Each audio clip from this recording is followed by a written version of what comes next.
Get started. Good morning. I'm Nick Freudenberg. I teach at the City University of New York School of Public Health, and I'm a senior faculty fellow at the CUNY Urban Food Policy Institute. And this is one of our regular monthly forums. And thank you all for coming. As you know, we're in high budget season. On slightly different timetables, the City Council and the Mayor, the New York State Legislature and the Governor, and the Congress and the President are proposing, negotiating, and approving or not the public budgets that will set allocations for the whole panoply of food programs and policies that all levels of government administer. In our discussion this morning, we're going to focus on three questions. First, what new and long-standing budgetary challenges and opportunities related to food programs are on the agenda at the city, state, and federal levels for the fiscal year 2025. We're having that short-term focus on this coming fiscal year, which is for the city July 1 through June 30th, 2025. The second question, for advocates and policymakers, what is the potential for better aligning city, state, and federal advocacy? How can those fighting for more effective and more equitable and more sustainable food policies and programs increase their impact on city, state, and federal budgets by working across levels of government on key priorities? And our third question, finally, as many of us who have been food policy advocates for more than 5 minutes know, our advocacy is often siloed, focusing on a single or only a few issues. Those concerned about hunger and food insecurity, or school food, or food labor, or urban agriculture, or climate and waste, or other topics often work separately. And as a result, both elected officials and the special interests who oppose policies that jeopardize their interests have learned it's easier for them to divide and conquer, to get the different food interest groups fighting each other for their skinny slice of the budget pie. But how can we minimize this? How can we work together for better, bigger, and more effective budgets by partnering with other interest groups in this space? And we're especially looking for success stories from previous budget cycles and strategies that we can apply this year to make these FY25 city, state, and federal budgets better. So those are the questions we'll be talking about. And we have some terrific panelists to help us consider these questions. And I'm just going to tell you their titles, and you can see in the chat the description, the more detailed description of our speakers. First, we're going to hear from Cassandra Stuart, who's a budget and policy analyst for the New York City Independent Budget Office. And she has put together her remarks with Jacob Berman, who's the assistant director for social and community services at the New York City IBO. We're also going to hear from Leah Cabran-Eden, the executive director and co-founder of Equity Advocates, an alliance of groups working for more equitable food policy in New York City, state, and nation. We'll also hear from James Parrott, who is the director of economic and fiscal policies at the Center for New York City Affairs at the New School. And finally, we'll hear from Kelly Quintero, who is the policy director for Feeding America. So I'm going to get right to our questions, and I'm going to start with Cassandra. And Cassandra, can you briefly explain to our participants what the Independent Budget Office is and what you found from your recent study of City Council Schedule C funding for food programs? Over to you, Cassandra. Thank you, Nick, both for giving us the opportunity to be a part of this forum and for giving us the chance to talk a little bit about what IBO is, because not everyone knows. IBO is a nonpartisan city agency that provides data-driven fiscal and policy insights into the New York City government and its services and how everything operates. We're independent and nonpartisan in the sense that we don't answer to any elected officials. The work that we do is driven by a couple of different things. So 3 times a year, we put out reports that are mandated by the city charter. So those are in response to the November plan, the preliminary plan, and the executive plan. And given that the preliminary plan was recently released, you can expect to see a report from IBO in the not so distant future. We also do work that is generated by internal research questions that we have, and we also respond to requests for research. So those might ask us to analyze things like agency spending, or look at historical trends, or evaluate program costs. So in that vein, we recently conducted an analysis of, like you said, city council discretionary funding of food. So looking at discretionary funding of food across the last 6 years, so fiscal years 2018 through 23. And what we found in that analysis, and just to preface, because I'm not sure like what everyone in the audience's level is, Schedule C funding or discretionary funding, I think I've been using those terms interchangeably. It's a sum of money in the city's expense budget that gets allocated to nonprofit organizations. And so the way that those funds are structured, they're grouped into different categories of initiatives. And one of those groupings is food initiatives. So those either centrally or solely focus on food. So in looking at that type of food funding, and just as a disclaimer, all the numbers that I'm going to sort of throw out are adjusted to 2023 dollars. So our analysis found that in most years, the amount of money allotted to food initiatives was around the $10 million mark, and that increased in 2021 to around $27 million. And that increase was sustained in 2022, where funding was around $25 million. And then in looking at that a little more closely, we found that the increase in funding to food initiatives was driven by an increase in funding to food pantries. And so what we found is that it was an increase in the size of the awards given to food pantries. So the sum awarded to food pantries in 2020 was around 6 million, and that increased to about 25 million in 2021 and about 21 million in 2022. And then a little bit of further analysis showed that the size of the 10 largest food pantry awards changed in that time as well. So the top 10 awards in most years accounted for about 30% of all awards given to food pantries, whereas in 2021, that was about 75%. The top 10 represented about 75% of all awards to food pantries. And in 2022, that number was 63%. So those were the key findings, with kind of the underlying takeaway being that the budget was in a way responsive to external factors, because we know there was widespread food insecurity during those peak pandemic years. And so the budget reflected that. So yeah.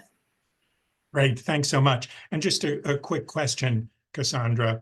The Schedule C funding is really important for many of the organizations participating in this forum and that do work around food.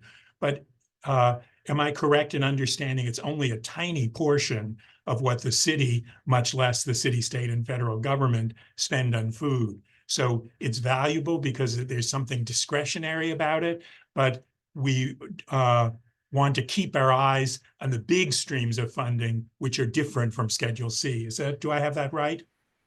That is a correct understanding. I don't have the exact proportion for you, but there are many other streams of funding that go into feeding New Yorkers. And so looking at Schedule C funding, City Council Schedule C funding is only a part of the picture. Yes, thank you. And we're really delighted that the IBO has taken on food, and we're hoping that all of us can work with you to look at other portions of the food budget in the months and years to come. So thank you so much for getting that work started. I'd now like to turn to Kelly Quintero and switch from the local to the federal level. Kelly, can you explain how the Farm Bill affects food security at the local level, particularly here in New York City?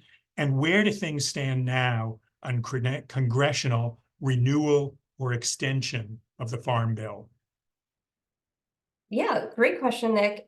So I'll start with saying Feeding America, we are the largest nonprofit organization focused on hunger relief. And we are absolutely in New York State with food banks like you may know, City Harvest, Food Bank for New York City, and a few others in New York State. But I think what you specifically asked is so important to really think about. Every 5 years, the Farm Bill comes up, and it's the largest piece of legislation that really addresses hunger. And it includes funding for programs like SNAP, TFAP, so many others. And we're really focused on knowing that this year, well, truly, last year was supposed to be that 5th year. And so when we know that that funding for programs like SNAP or TFAP are secured through the Farm Bill, that really ladders down into state and local governments. And I want to be very specific here, because when the federal government sets the overall funding for federal SNAP spending, that ladders down into how states can spend that money for SNAP or TFAP or insert Just tell any people what feeding TFAP is. Yeah, TFAP is the Emergency Food Assistance Program. So they're staple government food products. So it could be things that you and I have in our pantry right now that individuals would get at a pantry. It could be Food Bank of New York City, for example. And so these staple food items are able to be distributed with funding that is allocated by the federal government. So that trickles down into the state government and at times the local government, depending on how each state is set up.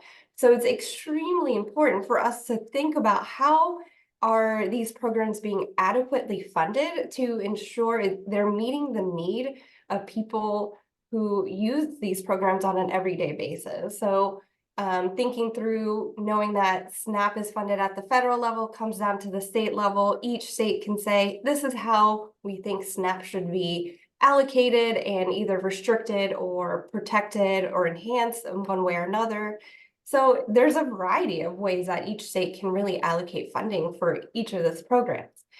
Now, I'm going to be very honest. I don't know whether or not we will see a Farm Bill this year. It's a unique year in that sense that it was kicked down the proverbial can, I will say, was really kicked down the road with the continuing resolution, with Congress not having passed an appropriations bill or any appropriations bill. So that really impacted the timeline for the Farm Bill that should have been done in 2023.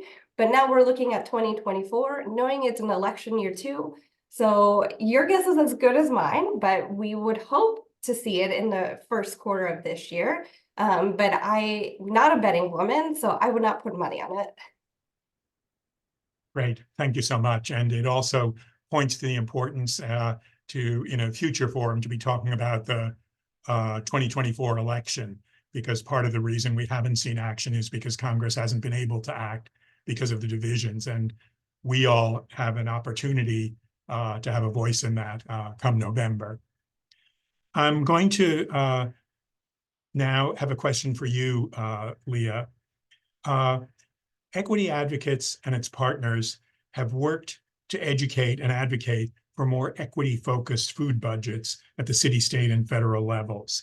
And I wonder, what do you think are the main opportunities for aligning education and advocacy for better food budgets across these 3 levels over the next few months? And from your recent experiences, do you have any success stories on how such alliances have led to better outcomes than working alone? That's a bunch of questions. Thank you. It is a bunch of questions, but it really goes to the heart of Equity Advocates' mission, strengthening the knowledge and the capacity of community food leaders to really engage and be active participants in advocacy for better policy outcomes. And over the last 5 years, a lot of our work has focused, as you say, on budget advocacy, because we feel really strongly that we need folks that are closest to the challenges and emerging solutions to, on the ground to actually be the ones influencing our budgets.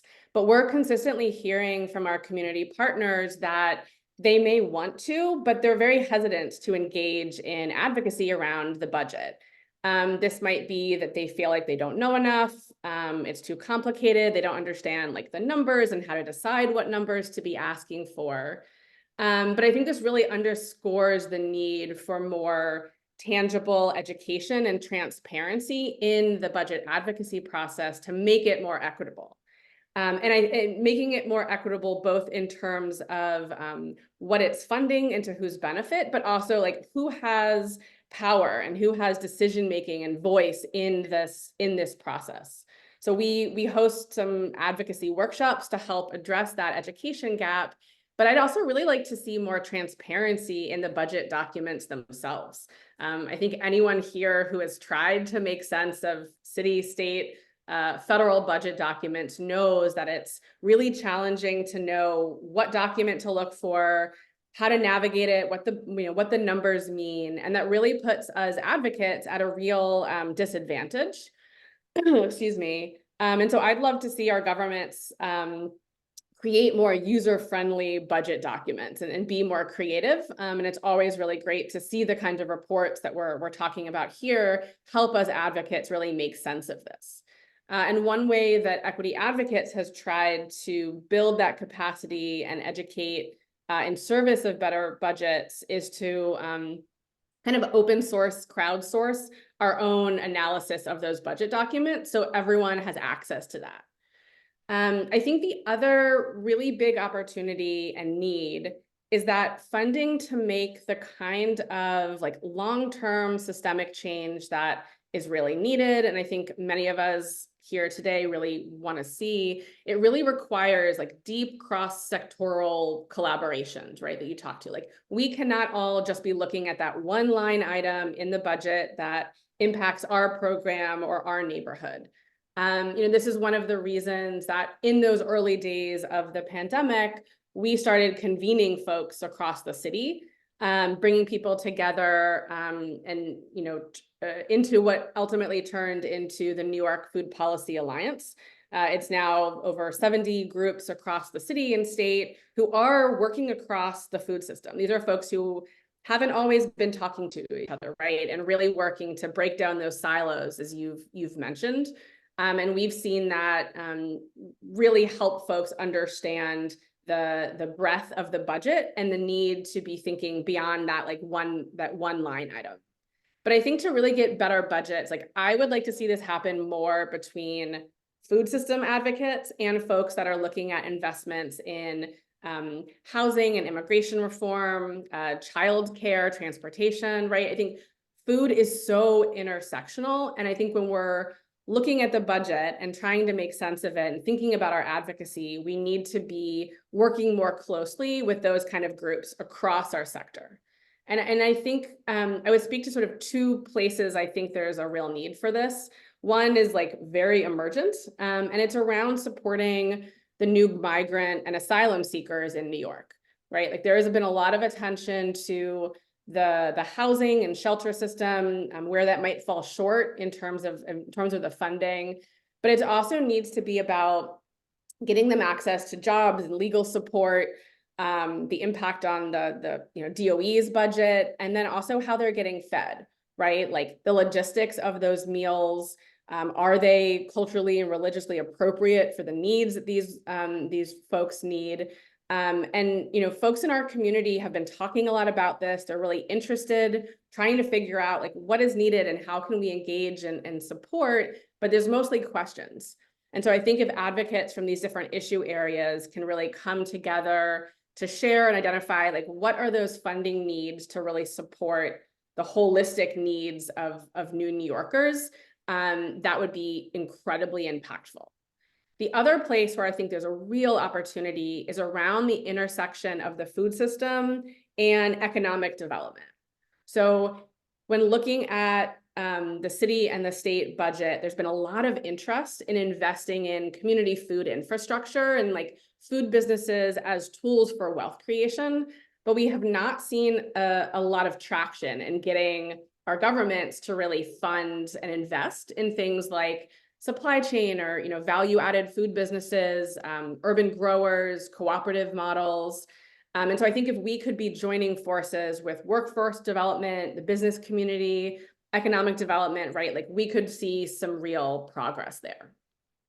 Great. Thanks so much for that. And I do have a follow-up question. I wanted to pick up on some of the things you said. I agree so much on the importance of transparency so that a variety of players, including those who were most affected by the decisions, can have a voice in shaping those decisions. And also, I like your suggestions of focusing on migrants, such a big issue, and it's been so shameful in a way, the way that federal, state, and city officials have blamed each other rather than working together to come up with shared solutions. I wanted to mention another area where I think there's a possibility for alignment, and that's around food labor, where the food labor force is such a big part of our economy and is facing so many challenges, both those remaining from the pandemic, we'll hear more about that later, but also even before the pandemic, the food labor force was one of the most lowest paid, most precarious workforces. So seeing some alignment there. Kelly mentioned the way that federal money influences state and city funding around, for example, SNAP and other food benefits. And I wonder if you could say more about thoughts you or equity advocates have of getting to think about the three budgets, the three different levels of budgets together, and calculating how we do advocacy to achieve synergies across those levels rather than competition. Yeah, I think that's really challenging, right? We're talking about time and relationship building across organizations and across movements. We're talking about relationship building and communication across folks that are at like city and state and federal level.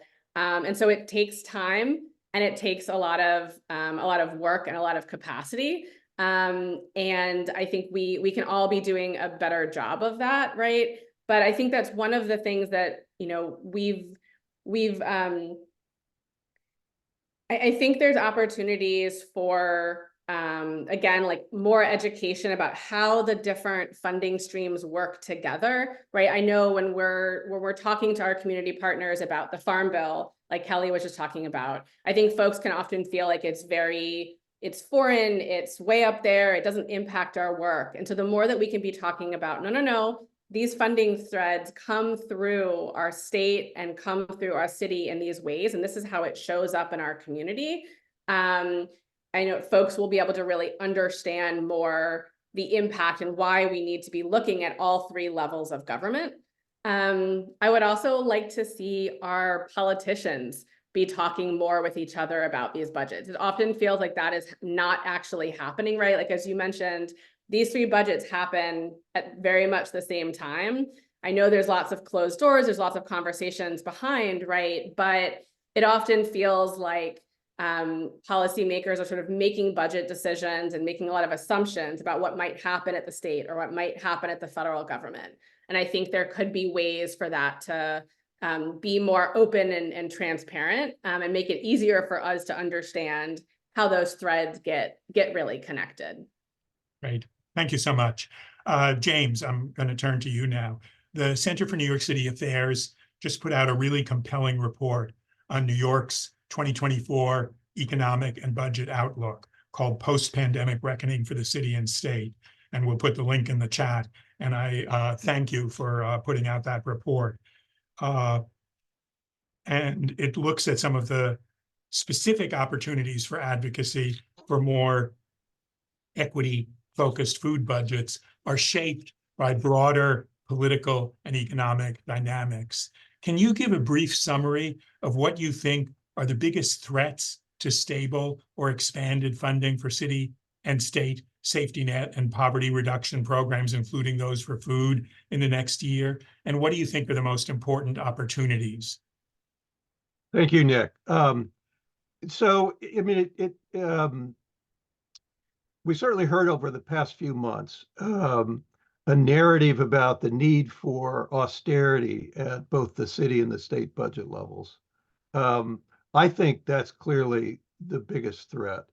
But I think we also have the understanding and the data behind us at this point to put that in perspective and talk about how that's a really negative mindset that unfortunately has held a lot of sway in the way these budgets have been put together over recent years. I mean, so we hear about the need for austerity because the economy is slowing down, because our tax collections this year are declining relative to really unprecedentedly high levels in 21 and 2022. And we've heard a lot about the fact that this influx of 150,000 plus immigrants to New York City is putting, severe budget pressure on New York City and to some extent on New York State. Because of all these factors, then we have to tighten our belts even further, lower expectations about what's possible and so on. In the budgets that came out last week, both happened to come out on the same day, the city and the state budget, as we had expected in our economic and fiscal outlook report that we put out 2 weeks ago, that the city and the state budget offices would choose to raise their revenue forecast, because basically the budget discussion from the end of last year was based upon a really outdated economic forecast that dated from the spring of 2023. And a lot's happened in the economy since then.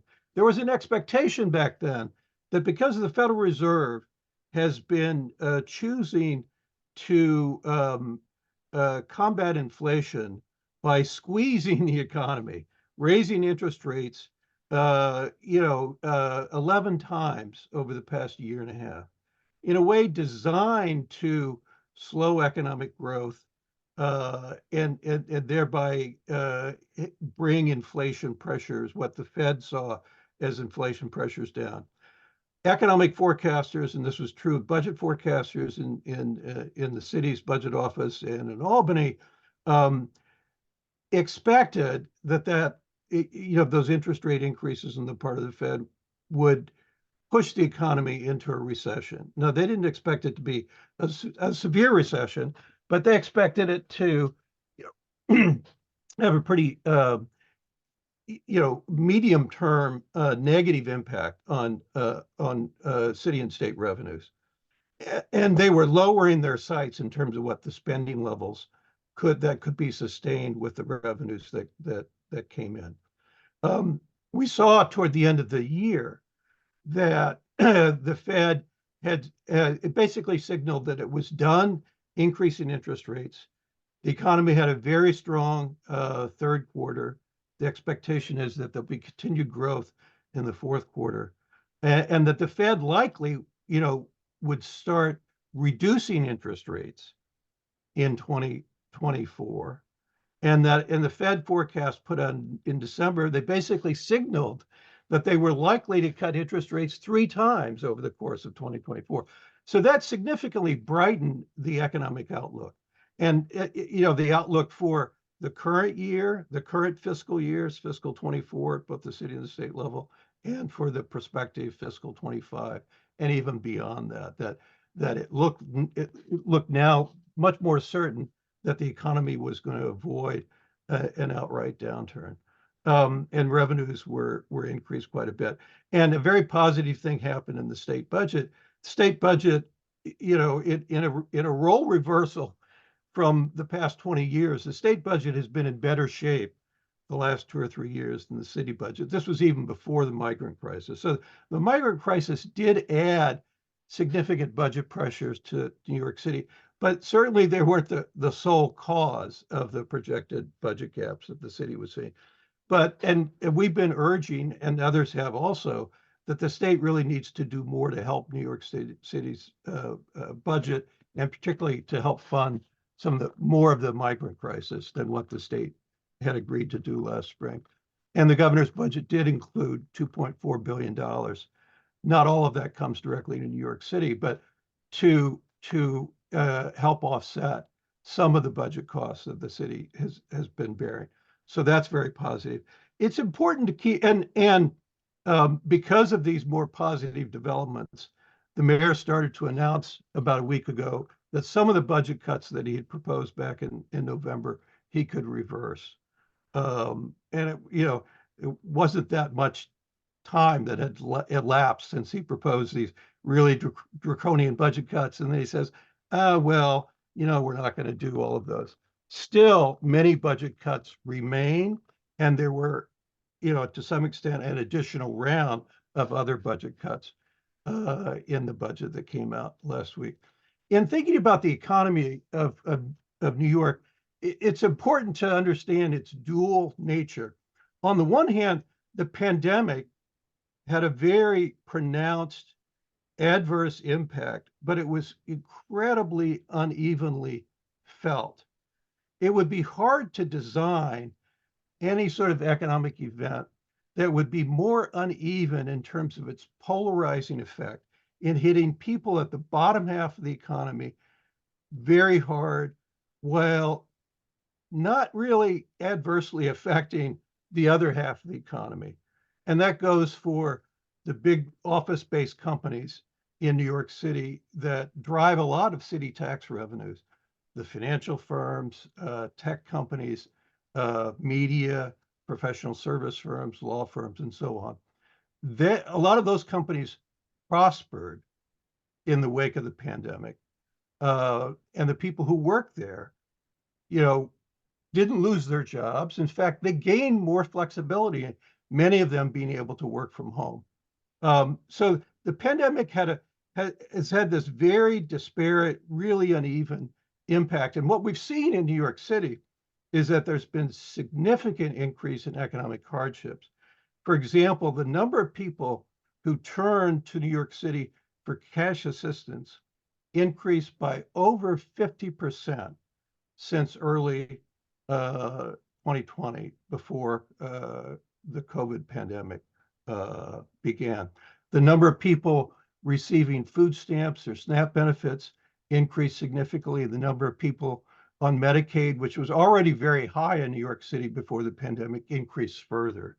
So, and of course, the number of people who are in arrears on their rent and facing eviction now that the eviction moratoriums have ended is at really worrisome levels. And it's intensified this affordability crisis that we've had in New York City for a long time.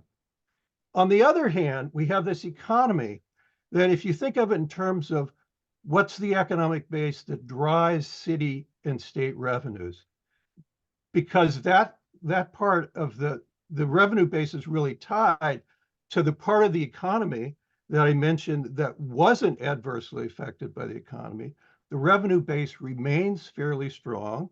Certainly, there's been some decline in the real estate values of some commercial office buildings. The values of some commercial office buildings has actually increased. Generally, though, the property tax base has not grown as rapidly as it otherwise would have because of the increased number of people working from home. But generally, the city's tax base is pretty strong. And it's true that while our tax revenues this year are going to be less than the previous year, that's only because they were at stratospheric levels, having increased so rapidly in 2021 and 2022. Given this very disparate situation where we have needs on the one hand, and we have a revenue base that has not faltered, even though unemployment is much higher than it should be, and so on, the revenues are still there that they can fund a respectable level of services. Now, one of the things that happened with these unprecedented levels of revenues the past couple of years is that both the city and the state set aside pretty significant levels of budget reserves. And here we are, rather than a situation of austerity, we do have, a lot of very compelling needs related to rising hardships and increase in poverty that we've seen in New York City and New York State over the last 3 years. Much greater than at the national level, much greater than in other large states and other large cities, and so on. We need to address those hardships, and the budget reserves give us the wherewithal to do some of that. In terms of what the most important opportunities are at this point, I think in the city, we do have a city council that's not buying the mayor's narrative about austerity. They've been pushing back against his budget cuts, and I think we'll see an emboldened city council in the weeks ahead on this. So there's a real opportunity for advocacy to help shape how the council negotiates the eventual FY25 budget with the mayor.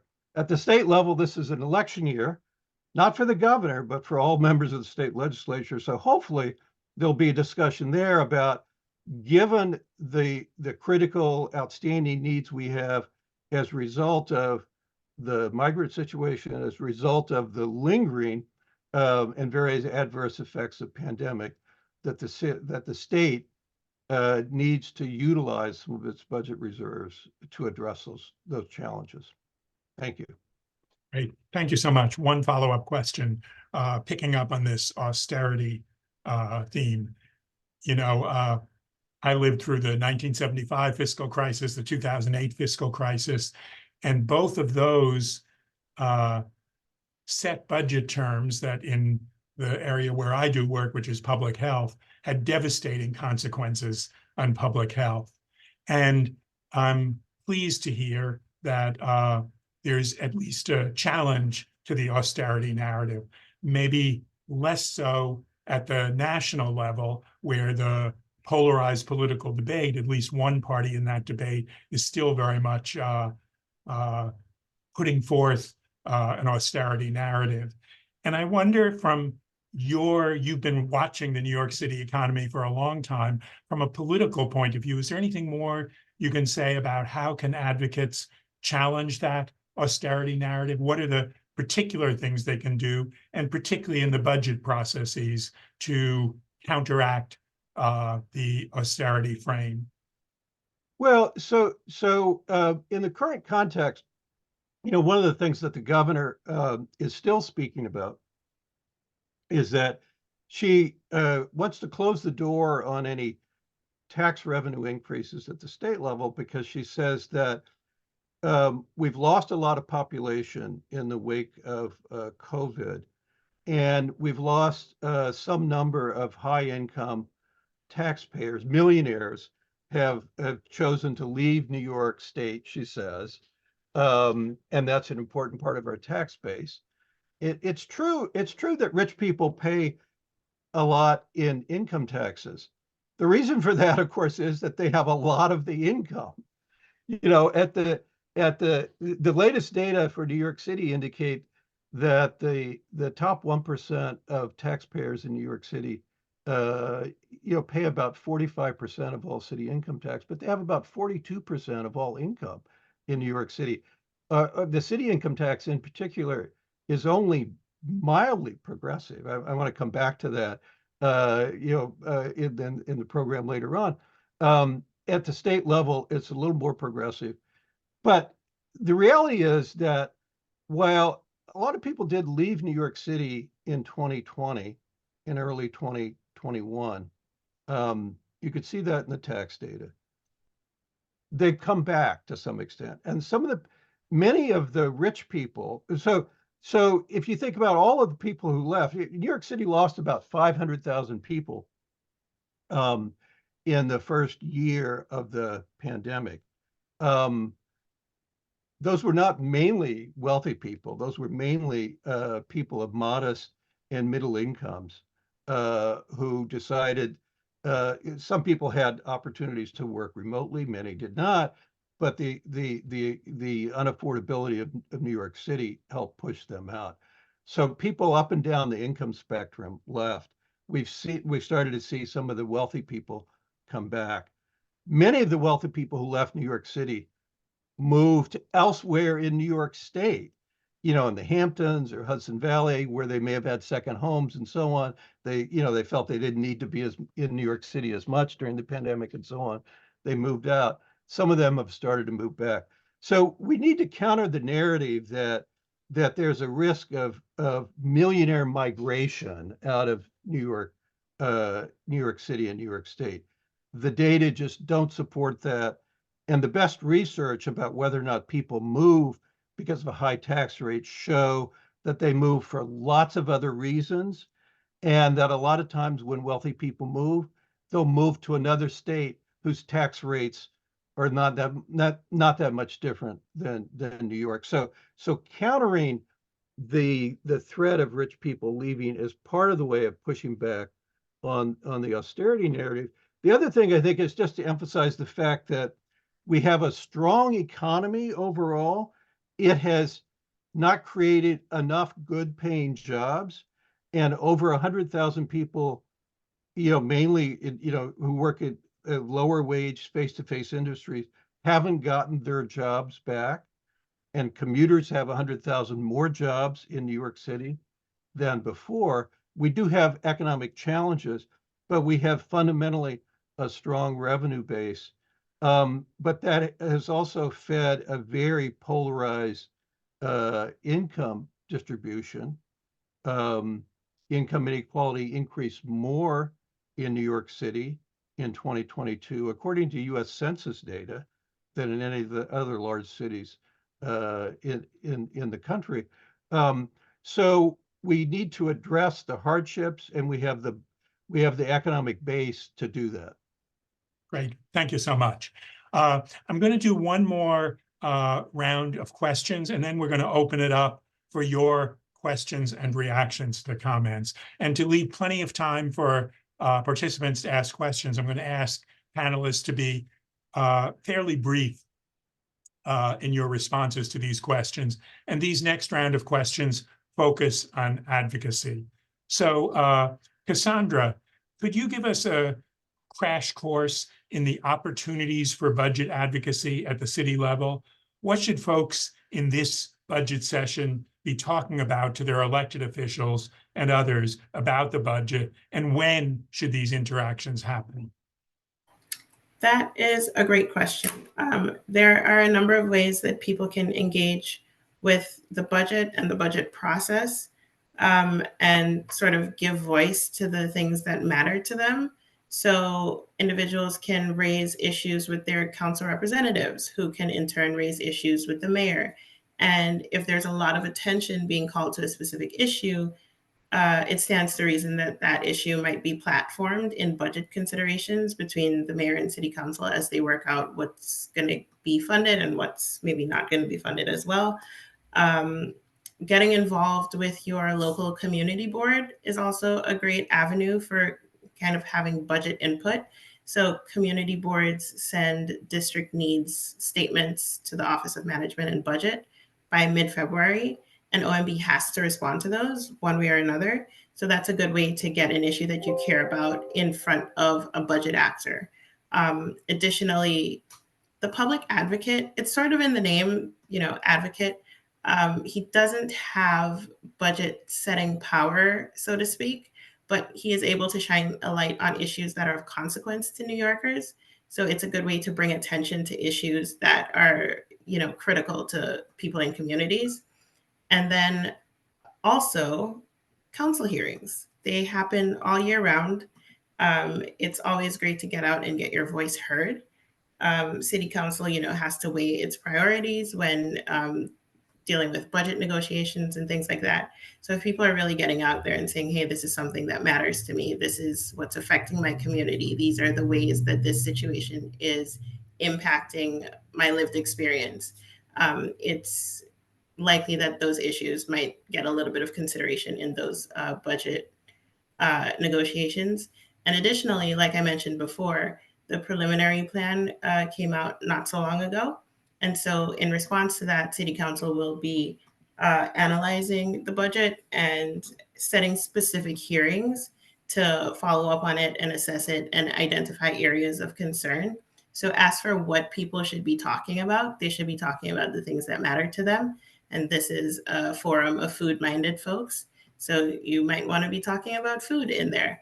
But those are open to the public. And as for when you should be talking about these things, the time to do that is kind of now, because those hearings will be going on in the coming weeks. Great. Thank you so much. And I hope you've all been noticing that Rosita, thank you very much, has been putting resources in the chat as we go along. And those constitute a really useful second view of all the issues we're talking about today. Kelly, Feeding America recently looked at how recipients of public food benefits viewed the experience of getting SNAP and other food program benefits. What did your organization learn, and what thoughts do you have about engaging those most affected by federal policy, federal budget allocations in the budget process? Any success stories or lessons of what to do or what not to do? Yeah, I really love this question because Feeding America over the last few years has really invested in time, talent, and funding on a journey to really understand what neighbors or people that are in need of food assistance or any kind of assistance, what they need to move from surviving to thriving. And I think that's super important to keep that in mind. And through that polling with these neighbors facing hunger, we did compensate them for their time and experience. And we also learned what is important to them, what kind of policy decisions they need to get from what I said, surviving to thriving. And so I really just want to +1 all of what Cassandra said, because it is so important for people with lived or living experience to share their stories if and when they're able to with elected officials, because we all collectively can share these stories, but they hit differently when it's somebody who has that experience. For whatever reason, it just is different advocacy, and it's not something that we, as advocates at like the macro level, can really impact as well. But it through this report that's in the chat, really helpful information came through in the sense that the polling said that 88% of our neighbors said that federal and local governments should treat hunger as an urgent crisis. 93% of neighbors said SNAP is considered a valuable program for reducing hunger. And I really want to emphasize this super crucial point that these same neighbors said that in order to move to thriving, they need to have larger conversations about root causes that are happening, like transportation, income, healthcare, education, housing, pretty much everything that really impacts the cycle of poverty here. So, a really great stat that I'll share out is that 55% of our neighbors polled said that high costs of rent or buying a home are related to the root causes of hunger. And half of neighbors that we heard from told us they were just getting by instead of thriving.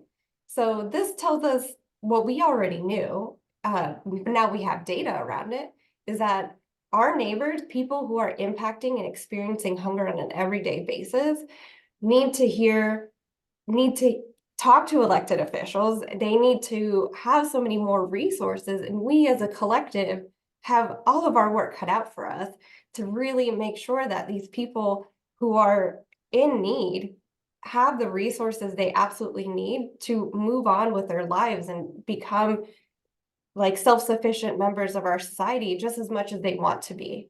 And so I think that's super important. And I think that I really cannot emphasize this enough, but Cassandra really nailed it on the head. Getting involved with your local governments or your state governments and educating your elected officials, that's really where it's at. Great, thanks so much. And it strikes me that that process is also another very powerful way to counteract the austerity narrative that James was talking about, that it's describing it in their own experiences. Leah, Equity Advocates really does and helps people to do the things Cassandra and Kelly talked about. Can you tell our participants a little bit about what Equity Advocates does and how people can connect to your budget advocacy in the coming months? Yeah, I also want to thank Cassandra for laying out the opportunities. That's like basically our roadmap. And Kelly really highlighted why it is that we spend so much time trying to make sure that our community partners, especially those that are smaller and maybe haven't engaged in this process before, can have their voice heard. Like, it is incredibly impactful. And so the way that we do that primarily shows up through the New York Food Policy Alliance.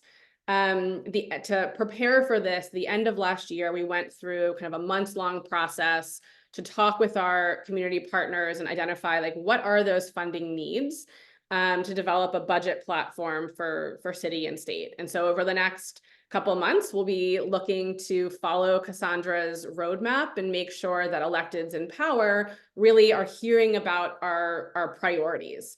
And part of Equity Advocates' role in this alliance is to develop and share advocacy tools and support to make that easier. And so we're doing everything from, helping to set up meetings with key elected officials. We're going to be doing an advocacy day in Albany on Valentine's Day. So if you want to come join, we'll be developing like draft testimony. So showing up at those budget hearings a lot easier and more accessible for more people.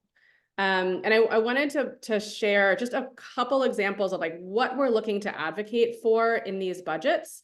So I think making it tangible is really helpful and is also makes the invitation to participate more, more impactful. We've talked a lot about SNAP at the state level. Like, we know SNAP is one of the most effective anti-poverty programs, and yet the minimum monthly benefit of $23 is just wildly insufficient. And so we are collectively advocating for the state to establish a SNAP minimum benefits program, raising that minimum to $100.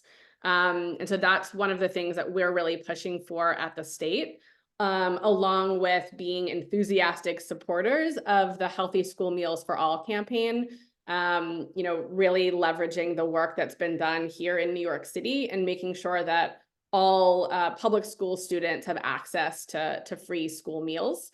And budget hearings are happening right now, as someone mentioned, right? Like, folks can register and sign up to share their testimony at the state right now. And then in the city, as James mentioned, we're really going to be looking to influence the city council's response to the mayor's preliminary. We see there's a lot of opportunity with the city council. And to make sure that we're really addressing those rising rates of food insecurity, we're looking for additional funding and investment in the Community Food Connections program, and making sure that HRA has sufficient budget and staff to really move faster on those SNAP applications. I think we've all heard the backlog there. And then the last piece that I'll mention here at the city level is that we're really looking to make sure that the city is continuing to invest in the parks Green Thumb department and community composting. Those were two places where we saw some pegs cuts.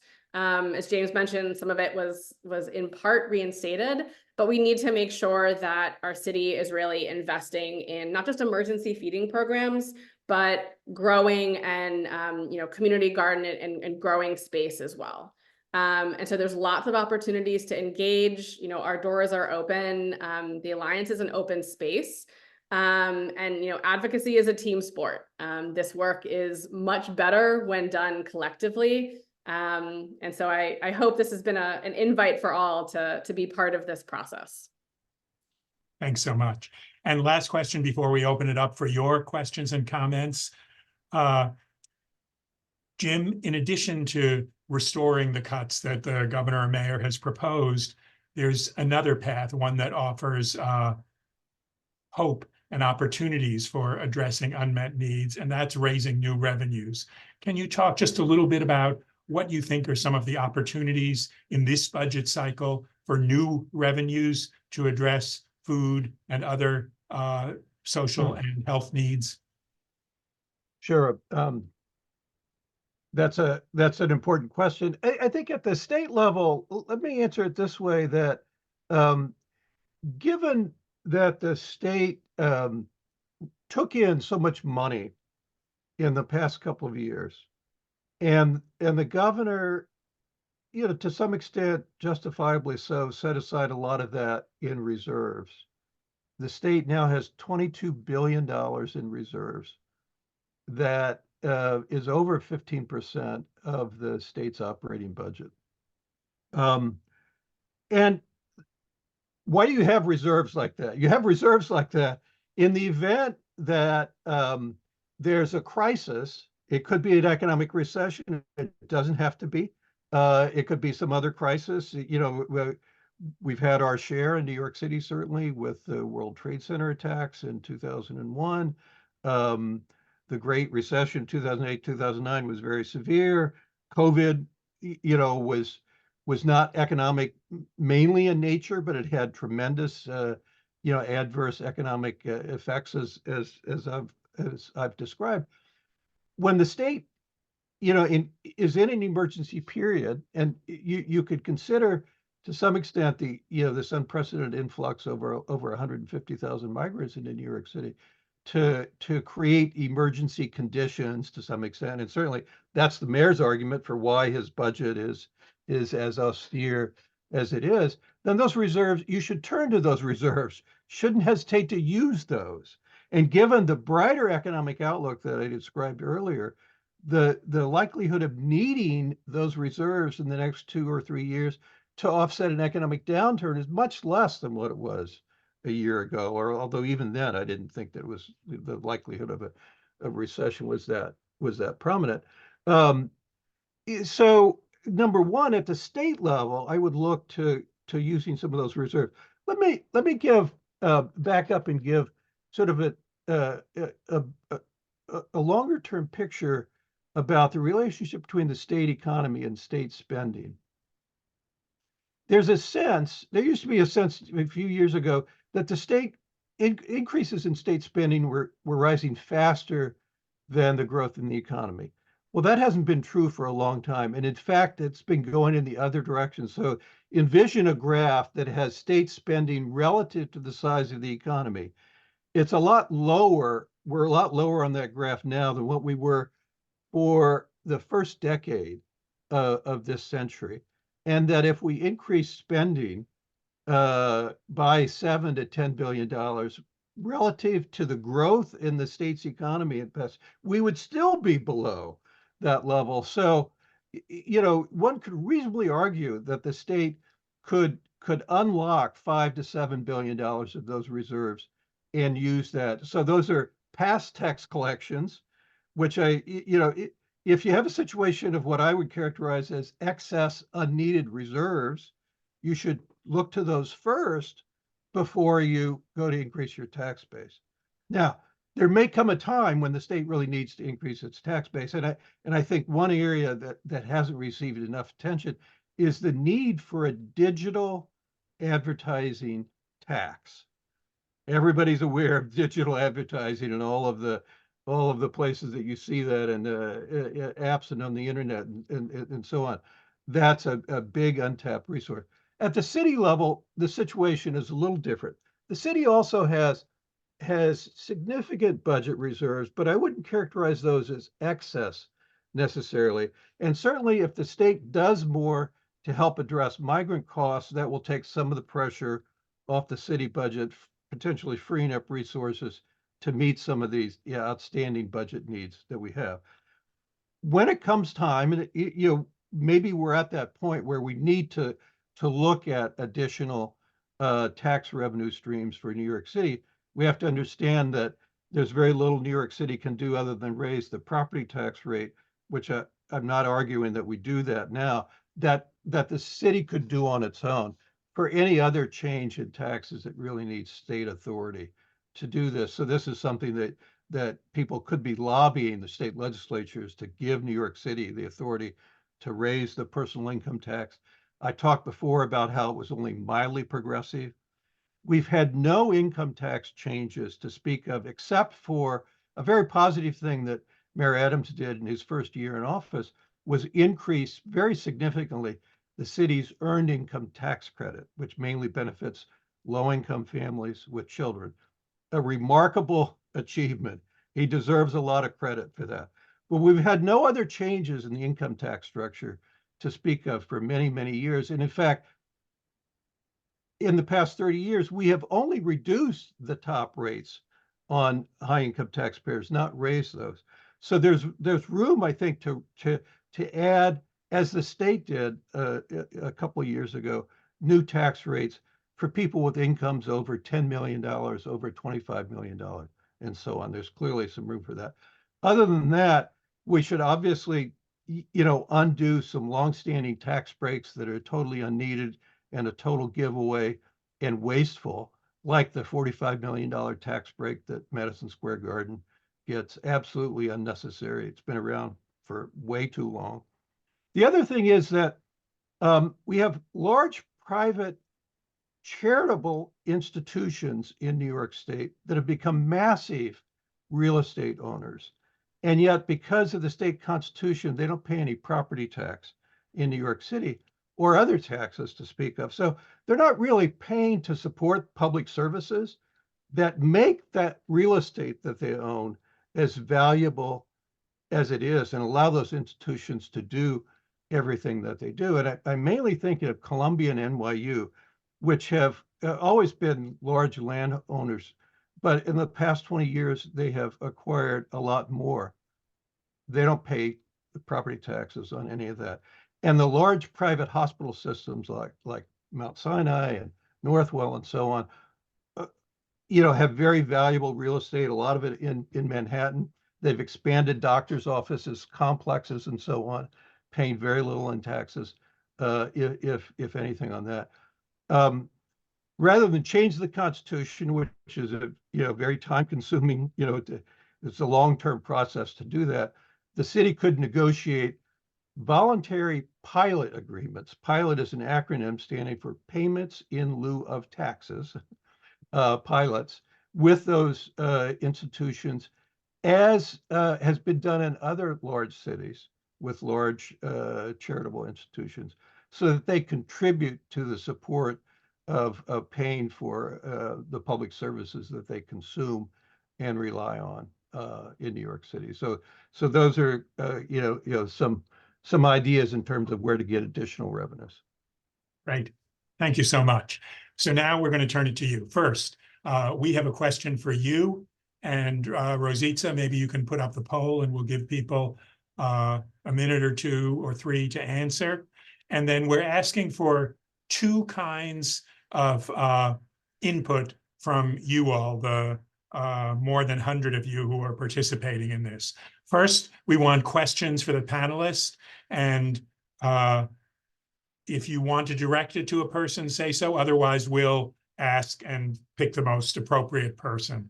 And second, in addition to questions, we would welcome hearing from each of you what your budget priorities in relation to food policy and programs for fiscal year 2025 are. And if you could put that in the chat in just a few words, we will look at all your responses and summarize them in our next newsletter. So we see in this preliminary response that about a third of you have participated in the budget process by being in a public hearing.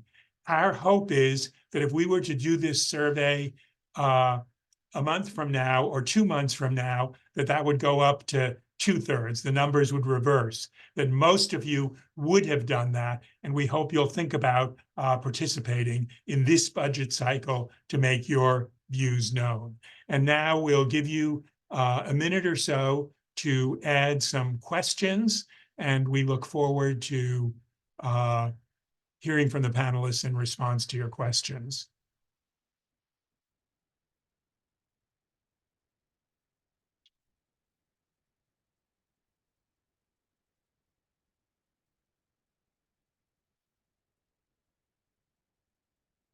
And maybe while we're waiting for the first question, I'll ask you, Leah, but it could be anyone. When does the city decide on its budget, and when does the state decide on its budget?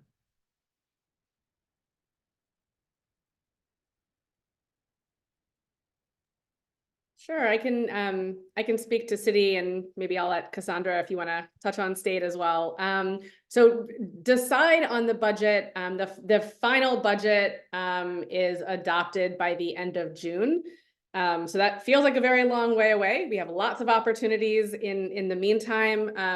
The preliminary budget was just released by the mayor earlier this month. And then in March-ish, the city council will hold kind of a series of public budget hearings and put out what's called its response, which is basically sort of a report that says, here's what we think, here's what we want to see different in that budget. That is informed by what they hear from folks in their districts. It's what they hear from individual meetings. It's what they hear from those budget hearings. And as many of us have mentioned, those are open to the public. You can register to go there in person and say your piece in 2 minutes, or you can register and submit written testimony. That can be 8 pages of very well researched data, or it can be a paragraph about what you see and what you feel. And then we'll see in May, we'll see a second round of those hearings and the executive budget. And then there's more negotiation, and that ultimately gets us to June. So there's a lot of back and forth and a lot of opportunity to influence. You're muted, Nick. We have some questions coming in. I'm going to jump right into them. Kyle, thank you for your question. And Kyle is asking, and whoever wants to go on this, and in general, I'm going to ask for one person to answer so we can get to some of these questions that are flying in. Kyle wants to know about urban agriculture programs. And is there someone who could look at some of the budget issues related to urban agriculture, and where is funding needed to support urban agriculture at the city or state level?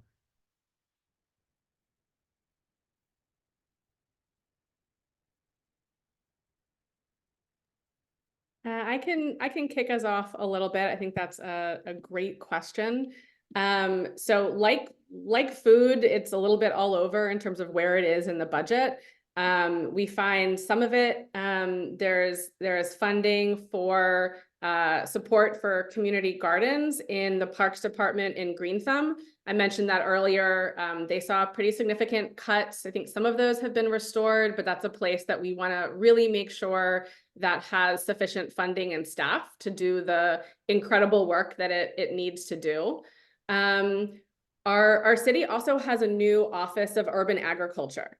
There's staff, there's an incredible director. We'd love to see funding so that they can do more community engagement and they can do more programmatic work.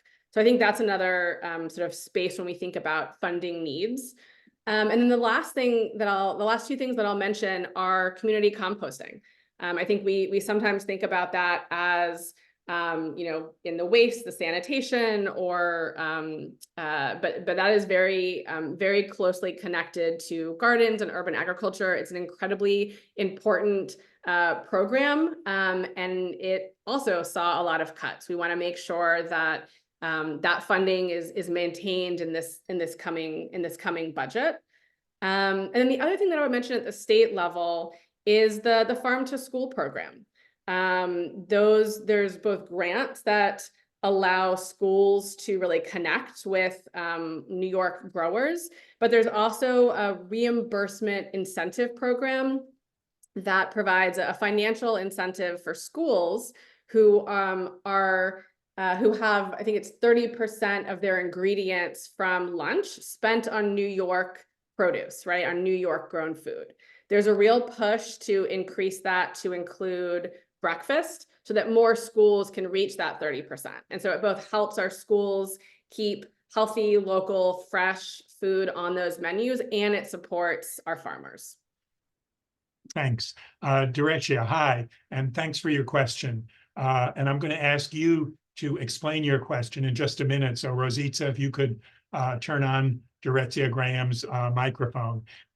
She asks, what are some considerations for addressing food insecurity in relation to the newly approved Medicaid 1115 waiver? And Directia, can you explain what that waiver is? It's a really important new stream of funding for the healthcare institutions that could play an important role in food.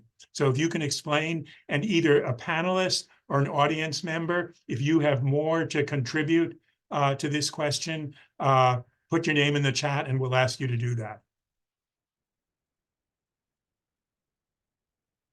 Hello, everyone. Can you all hear me? I'm sorry. Yes.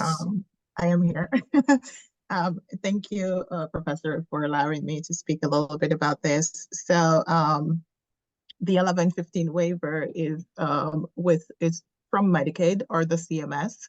And for this round, the first round was called DSRIP, which was a couple of years ago. And so for this round, they're calling it the 1115 waiver. It was just approved maybe about a week and a half ago. I think the governor spoke a little bit about it in her state of the state.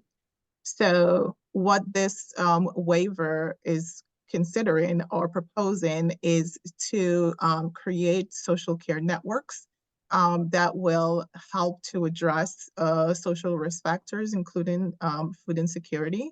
And there is a component for reimbursement because a lot of the community-based organizations and FQHCs that support the communities with these social needs are not typically reimbursed. And so there has always been a sustainability challenge with regards to that. And so as you're talking about budget and advocacy, I was just wondering if that is something that you have all been having conversations around, or even just, digging a little bit deeper. It's over 200 pages. So maybe you need to spend a little bit of time going through it. But I think that it is something that if you haven't already considered, look into it. They've put out RFPs about, organizations applying to becoming, I believe, SCNs. So that is something that certainly there's some funding there for folks that benefit from Medicaid services. So think about it if you haven't. And I'm happy to connect with people offline. I work with CUFPI, which is the Community Healthcare Association of New York State, and that is something that we can probably talk a little bit about, although I too have not yet gone to the many pages, but we are doing a lot of work on our end in trying to understand it.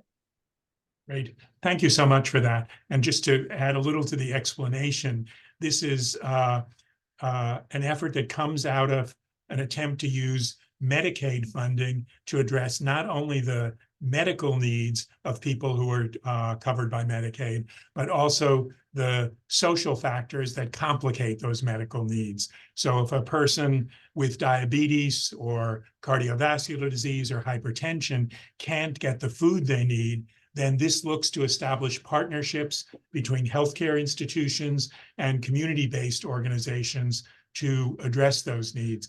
Any of the panelists have more information to add on that? No, not necessarily more information to add. We know that CMS has recently approved the waiver. And like you, we are in the process of looking into what all is in the documentation so that we can better understand it. So we're happy to connect offline to start up a conversation about that.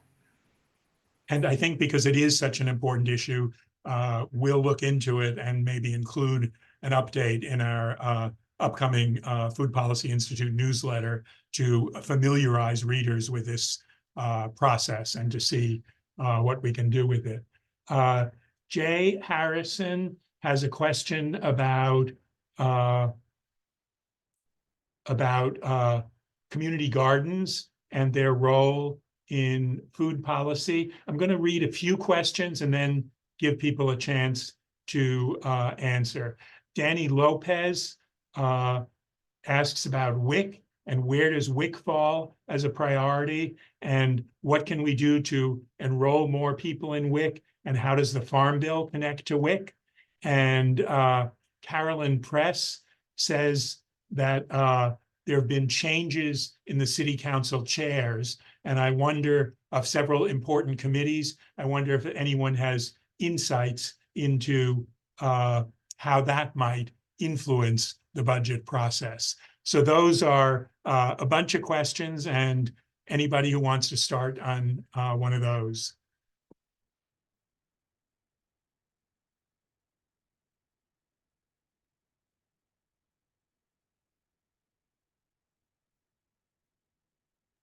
Well, Someone want to talk about WIC? Nope. Go ahead, Leah. I was going to speak to the city council, but just in terms of WIC, it doesn't actually fall. It's not actually covered in the Farm Bill. I believe that's covered in the child nutrition reauthorization. Kelly, if I'm incorrect, speak up. But that is also a piece of federal legislation that hypothetically is supposed to be renewed every 5 years. We've deeply fallen off the wagon there, which is unfortunate. But yeah, I was going to speak to the city council sort of shakeup in the committee chairs. There were several who lost their chair position and did not receive a new one, and there's been some movement. I would say in the decade plus that I've been doing this, there is often movement. It usually happens, I would say, with a new speaker, which is not the case now. And so I think it'll be interesting to see what the implications are for the budget process, right? This is a negotiation between the city council and the mayor. But the city council speaker really leads that work. And so I think it'll be potentially a more challenging kind of budget negotiation process. I think there's definitely some more like relationship nuance that we as advocates will need to be thoughtful of. And it also gives us as advocates an opportunity to educate new and build relationships with new city council members who are now potentially sitting on different committees. And so, it is something that we are keeping a really close eye on and thinking about how it potentially shifts our advocacy strategies a bit.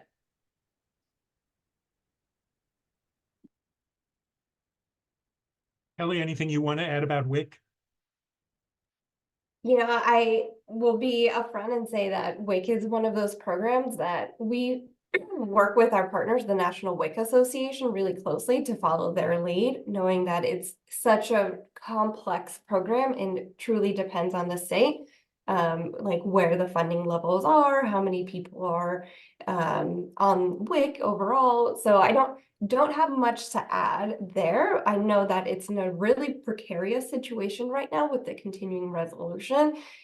It doesn't look great, but I can't say that.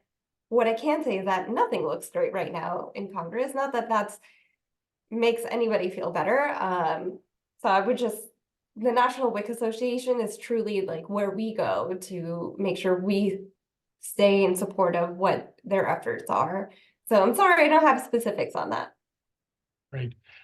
Francis Yu has a really important question. In previous budget advocacy work I've done, I found that while the popular education component is certainly a critical component, the barrier ends up with the electeds who uphold either austerity narratives and/or the adherence to a status quo and unwilling to shift budget allocations. What ways and opportunities do we have to increase pressure for elected around food issues? And I think that raises the question, and I'd welcome any of you to comment on this, about the connection between budget advocacy and election and campaign advocacy. How do your organizations think about that? And what advice do you have for listeners about how to connect those two pieces of advocacy work?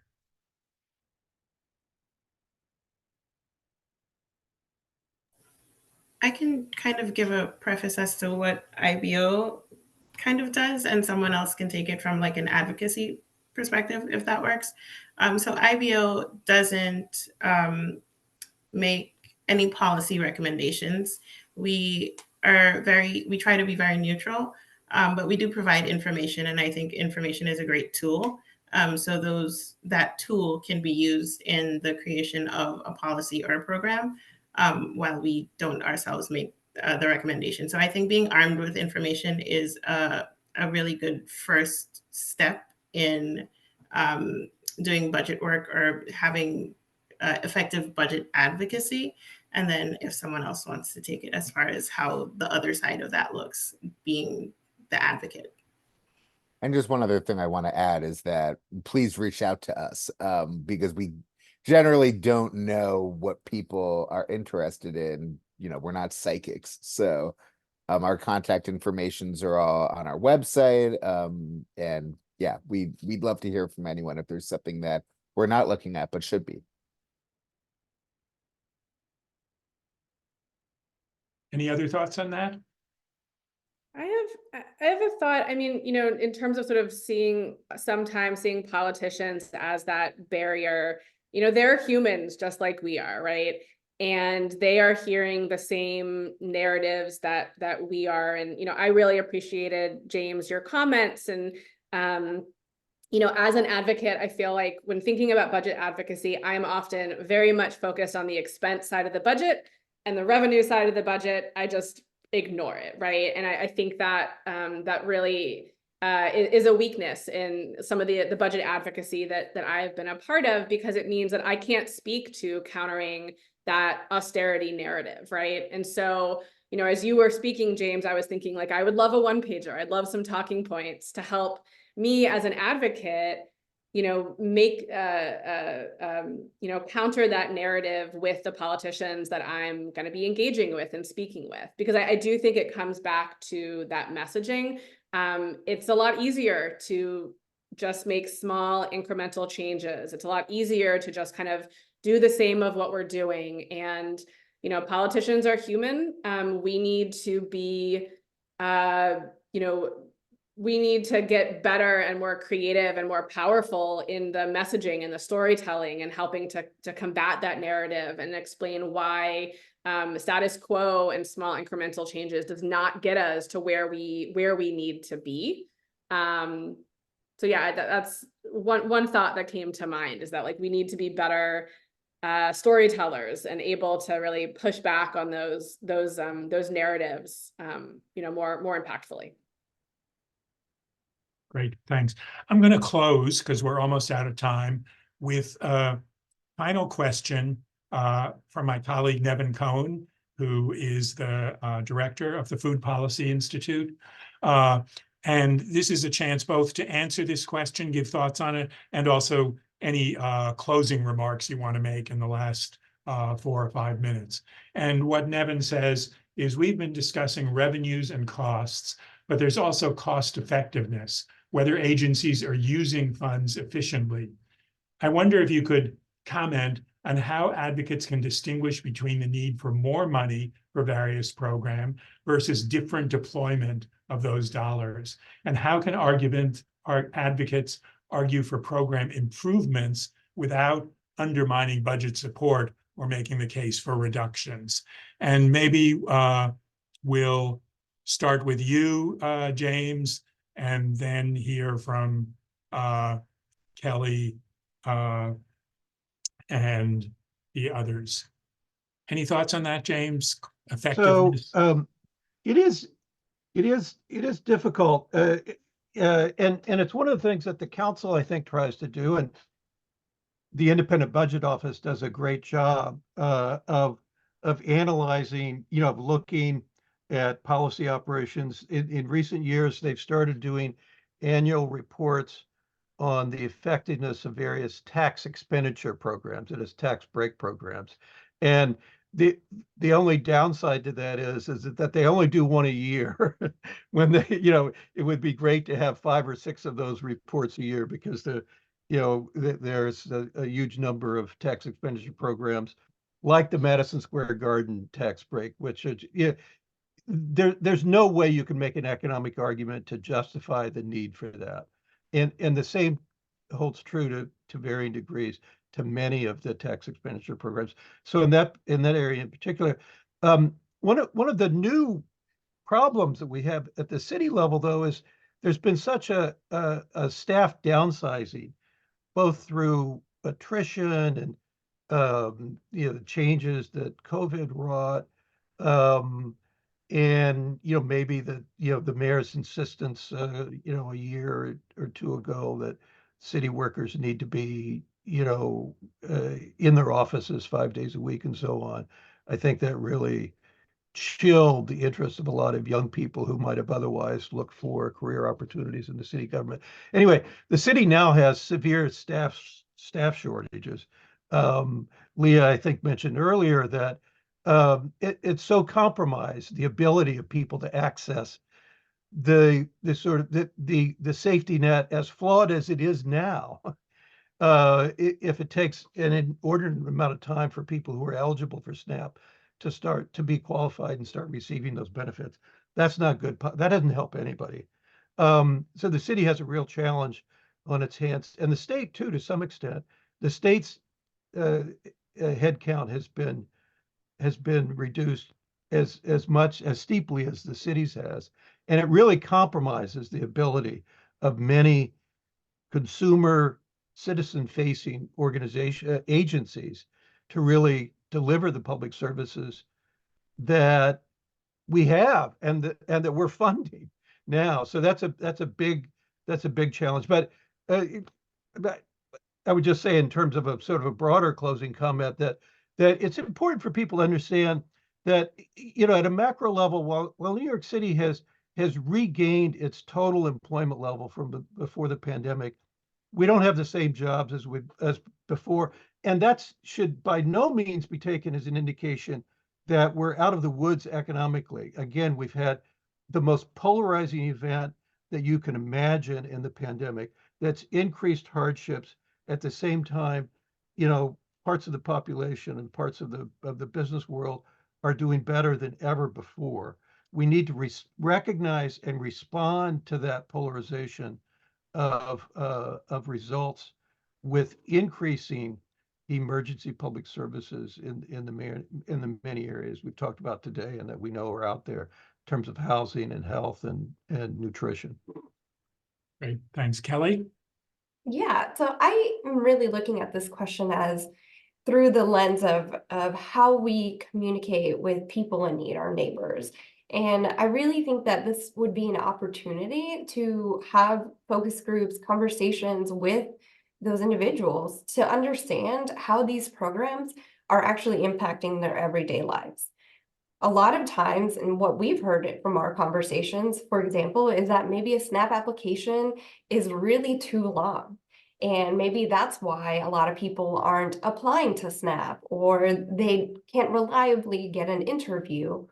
The nuances like that, people who are utilizing these programs really truly understand them. And I think that's an amazing opportunity for organizations across the country to sit down with individuals who are going through this experience and really understanding what it's like to apply for these programs, or what it's like to go into a pantry line waiting for food. Nobody really wants to ever have to do that stuff. They do it because they need to. And so once we can really understand what those experiences are, I firmly believe that we can create better programs that really are way more efficient for people who need them when they need them. So that would be my advice, is really dig into who are the people using these programs? How do they feel? What are some policy suggestions that they have? Because they have them. Let me tell you, they always have them. Great, thank you. I really like that suggestion. Leah? Yeah, I would echo that. And, we're talking about budget advocacy, but I think this question also speaks to the need for advocates to be paying attention to implementation, right? Like, what happens after the budget is passed or after the law is passed? We need to be building relationships on an ongoing basis with the agencies that are actually like overseeing and running these programs, so that we make sure that the great idea we had, the great funding win we had, actually works when it comes down to the ground. And I think it also speaks to, as Kelly is saying, like this need for more opportunities for feedback loops for, you know, the city or state, for the agencies that are running the program, and for the provider and community groups that are actually like on the ground to be talking and hearing about what's working and not working. Excuse me, and I think, you know, I would end by echoing Kelly again's remark that, like, even if, you know, people on the line, like, even if you think like, I'm not necessarily an advocate, I don't really know how to get involved in this budget stuff, like, you as a program provider, or you as a recipient of a service or a program, like, you are an expert on your work, on your community, on how this funding shows up in your world. And so there is a space and a need for you to be able to speak to what is working and what needs to be working better. And so sometimes the implementation part can be an easier space to engage in that, but they're equally as important. Great, thanks. Cassandra. Yeah, I think the work that IBO does is such that we are able to look at agency spending and we're able to evaluate program costs some of the times. And I think what Kelly said is really important, in that the experiences of people are very important. And while that's not necessarily our role in this conversation, I think the work that we do might be able to equip you to make people's stories live. So we can pull numbers and we can, you know, write reports, but I think the work of advocates is very important in making people's experiences, making the connections between those experiences and those numbers. Great, very thoughtful answers. Thank you all. And one thought I had to add to that is that we can use this opportunity of looking at the budgets. Are there new and emerging and unmet needs that we need to be focusing on? And I think all the things that each of you have discussed are one way of identifying those. Up on the screen is our next event, scheduled for February 8th. We're focused on inside CUNY, on how to create a food system here at CUNY. We need help from insiders and outsiders, and we hope some of you might choose to join that. I want to thank our panelists so much for your thoughts, insights, experience. I want to thank Rosita and Liv for your support of this forum, and especially to all of you for being part of this. Within a week or so, we're going to post this on our website and on YouTube. And if you want to listen again or send this to your colleagues, feel free to do so. Have a wonderful day, and thank you so much for joining us.